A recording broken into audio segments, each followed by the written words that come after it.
ဖာဒီနန်ကတော့ချီကျိုးလိုက်ရတဲ့ကျွန်တော်တို့ရဲ့လူငယ်ကစားသမားလေးဖြစ်တဲ့ Eden Hazard မင်းညရှင်ပြန်ကစားခဲ့တဲ့ချက်စီးနဲ့ပွဲမှာ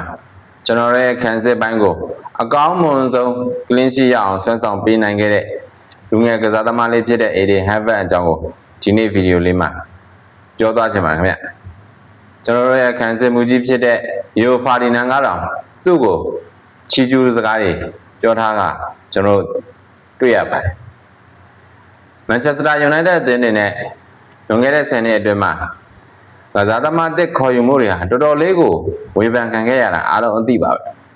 ဒါပေမဲ့ဒီနေ့မှာတော့ကျွန်တော်တို့အထူးကိုချီးကျူးရပါလိမ့်မယ်သူကတော့ပေါင်သက်တမ်းထဲနဲ့အာဆင်နယ်ကနေခေါ်ယူခဲ့တဲ့လူငယ်ကစားသမားလေးဖြစ်တဲ့နောက်ခံလူ Eden Hazard ပါပဲချက်စီနဲ့ပွဲမှာအသင်းအတွက်အရေးပါတဲ့ clean sheet ကို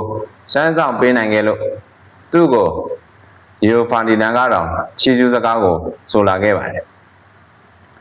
အသင်းရဲ့ခံစစ်ကန်ဝင်ကစားသမားဖြစ်တဲ့ Rio Ferdinand ကသူ့ရဲ့လူမှုကွန်ရက်မှာအခုလိုပဲရေးသားခဲ့ပါတယ် United ရဲ့ကစားသမားခေါ်ယူမှုအပိုင်းဟာ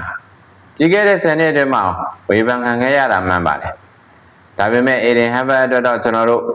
အထူးကိုချီးကျူးပေးဖို့လိုပါတယ်သူ့ကိုခေါ်ယူခဲ့တာကပေါင်သက်တမ်းထဲပါသူ့အနေနဲ့တင်ယူစရာတွေအများကြီးကြံသေးတယ်ဆိုပေမဲ့လိုရတဲ့အချိန်တိုင်းမှာသူဟာအသင်းအတွက်အကောင်းဆုံးဆွမ်းဆောင်ပေးနိုင်ခဲ့ပါတယ်ဒါဟာ United ရဲ့ခံစစ်ပိုင်းမှာအစိုးရကြားကရတနာတစ်ပါးကိုရှာဖွေတွေ့ရှိခဲ့တာလို့ပြောရင်လည်းမှားလောက်မယ်လို့မထင်ပါဘူးခင်ဗျမိုက်ကယ်ကာရီရဲ့လက်အောက်မှာပထမအဆုံးပွဲထုတ်ခဲ့ရတဲ့ဒီလူငယ်လေးဟာ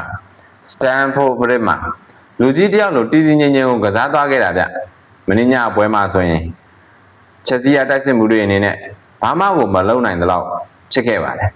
Eden Hazard အနေနဲ့ကွင်းလယ်ကစားသမားဖြစ်တဲ့ Master Win နဲ့တွဲဖက်ပြီးဘိုးနောက်ခံလူနေရာမှာကစားခဲ့ပေမဲ့အမှားယွင်းမရှိသလောက်ကိုကောင်းမွန်ခဲ့ပါတယ်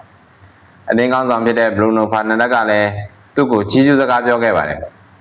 သူဟာကွင်းထဲကိုရောက်ရင်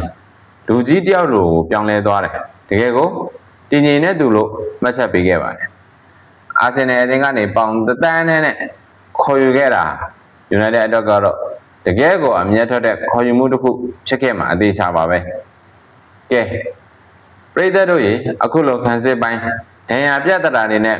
ပွဲပယ်ခံရချိန်မှာအဓိကကစားသမားတွေဖြစ်တဲ့မကွယ်ရနဲ့မာတီနက်တို့ပွဲပယ်ပြစ်ဒဏ်တွေခံရတဲ့အချိန်မှာ Heaven လိုလူငယ်လေးတွေတောက်ပလာတာကိုဘယ်လိုမြင်ကြလဲ comment မှာဝင်ရောက်ဆွေးနွေးပေးကြပါဦးခင်ဗျအခုလို United သတင်းတွေကိုနေ့စဉ်သိရှိဖို့အတွက်ကျွန်တော်ရဲ့ channel လေးကိုလည်း subscribe မလုပ်ရသေးရင်လုပ်ထားကြဖို့မမေ့ကြပါနဲ့ဟုတ်အားလုံးကိုကျေးဇူးတင်ပါတယ်